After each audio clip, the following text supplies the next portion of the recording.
बड़ी खबर आपको बताएं, हेमंत सोरेन की याचिका पर सुनवाई लगातार जारी है। जमानत याचिका पर हाईकोर्ट में सुनवाई लगातार जारी। कल्पना सोरेन कोर्ट रूम में मौजूद हैं और ईडी की ओर से बहस पूरी की जा चुकी है। हेमंत सोरेन की वकील भी पक्ष रख रही हैं। जमीन घोटाले से जुड़े मामले में जेल में बंद है पूर्व सीएम। 13 मई को पीएमएलए से खारिज हुई थी जमानत याचिका और जमानत के लिए हाईकोर्ट पहुंचे हेमंत सोरेन। इस पूरी खबर के अधिक जानकारी के साथ न्यूज 18 संवाददाता संजय सिन्हा हमारे साथ फोन लाइन पर जुड़ गए। संजय, क्या कुछ जानकारी है इस पूरे मामले को लेकर? एक बार फिर से जमानत याचिका दाखिल की गई, आज कोर्ट में क्या कुछ हुआ है, पूरी जानकारी दें। झारखंड कोर्ट में फिलहाल जो है ईडी की ओर से जो वरीय अधिवक्ता हैं एसवी राजू, उनकी ओर से दलील पूरी हो चुकी है और अपनी दलील के दौरान उन्होंने कई ऐसी बातों को रखा है और जमानत देने का विरोध किया है।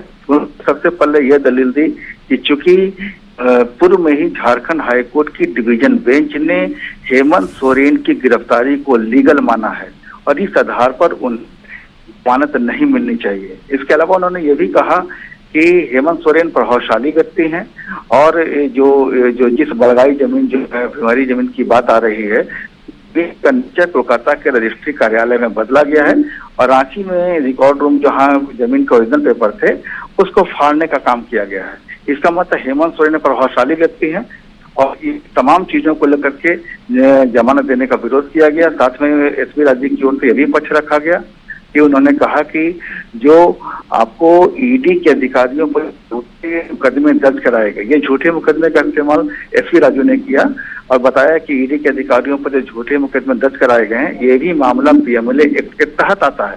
तो तमाम चीजों ग्राउंड इसमें दिया गया है और ग्राउंड देने के बाद उन्होंने पूरी तरीके से जमानत का विरोध किया और साथ में ये कहा कि जितने भी क्लॉज हैं उसके तहत हेमंत सोरेन जमानत नहीं चाहिए। तो उसके बाद चूंकि ये उन्होंने जितनी बातें कही तमाम चीजें पहले से ईडी की ओर से जो कंप्लेंट था उसके तहत उसमें दर्ज है, पहले से है।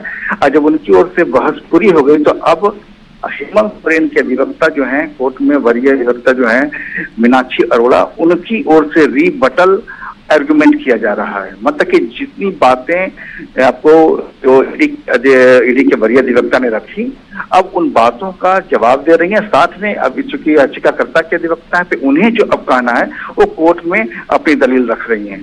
जी चलिए, बहुत बहुत शुक्रिया संजय हमारे साथ जुड़ने के लिए। देखने वाली बात होगी कि हेमंत सोरेन जिस याचिका को लेकर बार बार कोर्ट पहुंच रहे हैं उस जमानत याचिका में क्या उन्हें वाकई जमानत मिलती है, कोर्ट की तरफ से इजाजत मिलती है या नहीं। बहुत बहुत शुक्रिया आपका। बढ़ते आगे, बात रांची जमीन घोटाले की करेंगे। जमीन कारोबारी शेखर कुशवाहा के रिमांड पर कल फिर सुनवाई होगी। उन्हें फिलहाल न्यायिक हिरासत में जेल भेजा गया है। शेखर कुशवाहा को ईडी ने आज पीएमएलए की विशेष कोर्ट में पेश किया और पेशी के दौरान ईडी ने 7 दिन के रिमांड की मांग की है, जिस पर कोर्ट ने सुनवाई के लिए अगली तारीख तय कर दी है और अब इस पूरे मामले में कल सुनवाई होगी। ईडी की टीम ने शेखर कुशवाहा को बुधवार को गिरफ्तार कर लिया था। इस पूरे मामले में जेएमएम नेता अंतु तिर्की समेत कई लोग गिरफ्तार किए जा चुके हैं।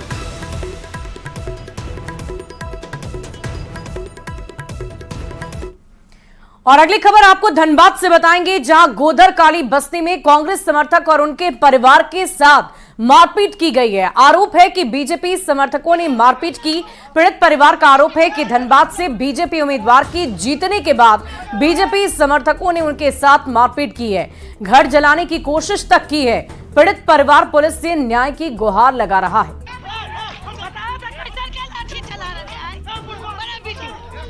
हम लोग को मारपीट कर रहा है भाजपा का जो है सब पार्टी, वो मारपीट कर रहा है कि तुम क्यों न्याय यात्रा में शामिल हुई है, को यहाँ ला दिए हैं तो जाओ, तुम अनुपमा सिंह साथ तुम भी जाओ, हार गया है तो। मारपीट इसलिए किया जा रहा है कि तुम कांग्रेसिया हो, यहाँ से तुम चले जाओ। कौन मारपीट? मारपीट हमारे ये जो है हमारे बस्ती के जो राहुल लोकल नेता जो हैं, सिंडिकेट नेता जो हैं, भाजपा समर्थक ही सब है। पहले झामुमू में रहे, फिर बीच में कांग्रेस में गए और उसके बाद अभी भाजपा में आए हैं।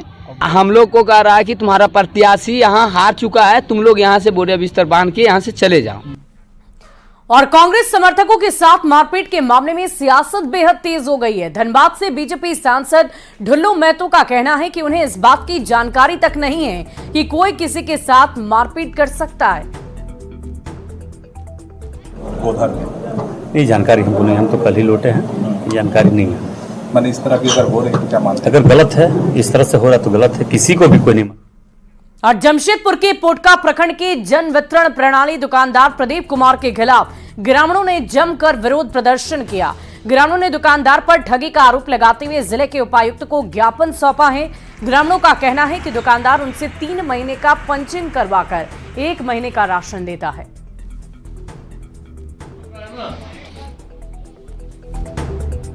राशन नहीं मिल रहा, जनवरी में राशन नहीं मिला बिल्कुल, फरवरी में दिया, एक कार्ड में 6 किलो राशन कटा है।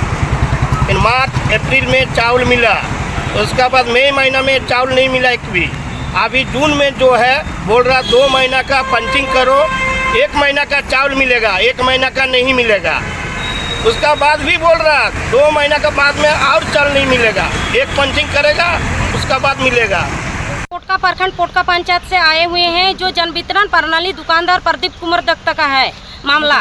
2023 आपका ये सितंबर से मई महीना तक मैंने सही अभी तक सही से राशन कार्डधारी को नहीं मिला है।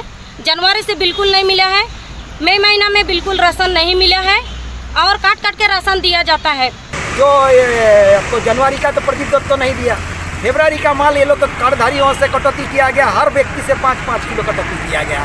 मार्च महीना का 2 किलो कटा गया, अप्रैल महीना का भी 2 किलो कटा गया और मई महीना के पूरा चावल मैंने कार्डधारी को नहीं दिया गया। और कोडरमा के तिलैया थाना क्षेत्र की सीडी कॉलोनी में बीती रात चोरों के दस्तक से पूरा मोहल्ला दहशत का माहौल हो गया है। 4 की संख्या में आए चोरों ने मोहल्ले के तकरीबन आधा दर्जन घरों को टारगेट कर लिया। कुछ घरों में चोरी करने की कोशिश की तो कुछ घरों में चोर प्रवेश करने में असफल हो गए।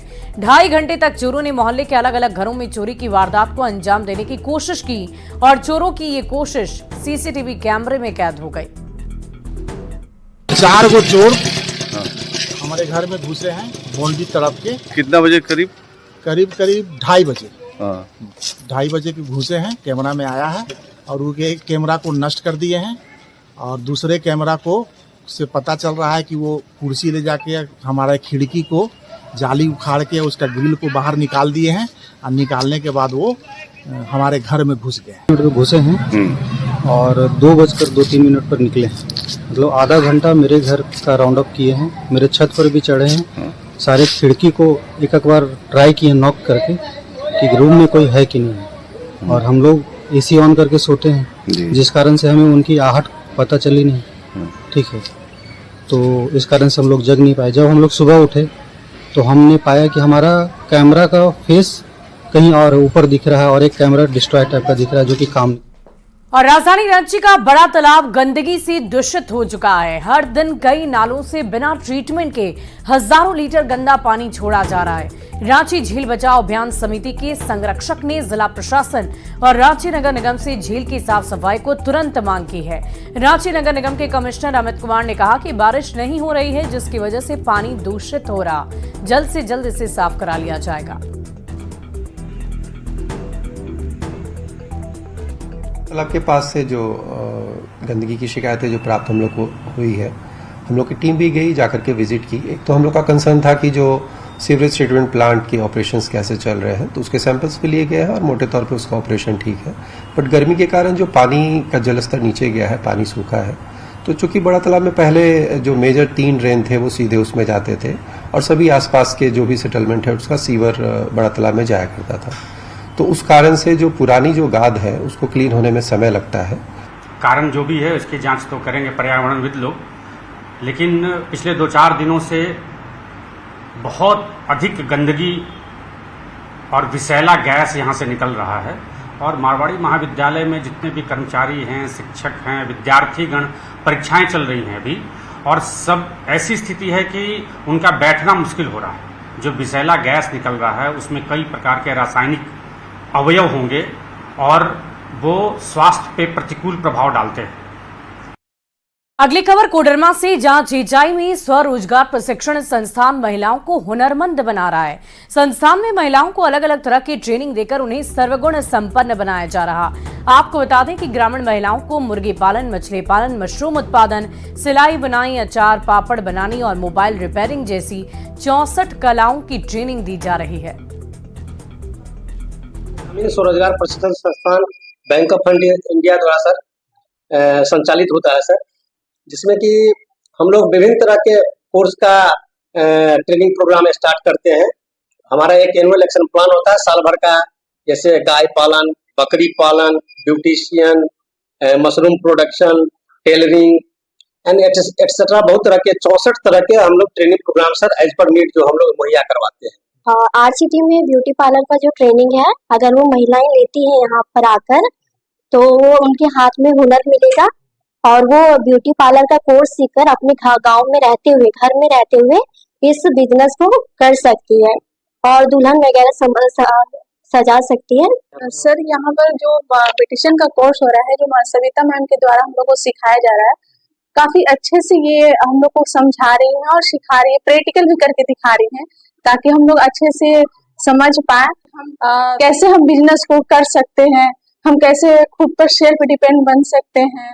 तो ट्रेनिंग ब्यूटिशियन का दे रहे हैं, जो कि लोग ब्यूटिशियन का आपका आईब्रो से लेकर ब्राइडल तक तैयार करने तक का मतलब लड़कियों को दिया जा रहा है। ब्यूटिशियन का कोर्स अगर ये लोग कंप्लीट कर लेती है सर, तो ये लोग अधिक से अधिक पैसा कमा सकती है। और झारखंड स्वास्थ्य विभाग हेमेटोलॉजी के क्षेत्र में बहुत बढ़िया काम कर रहा है। रांची का सदर अस्पताल झारखंड का पहला अस्पताल है जो इस क्षेत्र में काम कर रहा है। सदर अस्पताल के सिविल सर्जन का कहना है कि स्वास्थ्य विभाग ने स्किल सेल रोग, थैलीसीमिया और हीमोफीलिया के काफी अच्छे काम किए हैं और ये सभी जेनेटिक बीमारियां हैं और आदिवासी इलाके में बहुत ज्यादा देखने को मिलती है और इसीलिए हमने जांच करने के लिए 1 लाख का लक्ष्य रखा है। साथ ही साथ काउंसलिंग भी लगातार जारी है। देखिए, झारखंड में विशेष तौर पर हम लोग हीमेटोलॉजी के क्षेत्र में काफ़ी अच्छा काम कर रहे हैं और सिकल सेल डिजीज, थैलेसीमिया और हीमोफीलिया जो कि जेनेटिक बीमारियां हैं, ये झारखंड में है ज़्यादा और इसको हम लोग जांच कर रहे हैं, स्क्रीनिंग खूब कर रहे हैं। अभी हम लोग 1 लाख लक्ष्य रखे हैं सिकल सेल डिजीज़ की जांच का, तो इसके बाद हम लोग काउंसलिंग करेंगे। और यहाँ रुकेंगे एक छोटे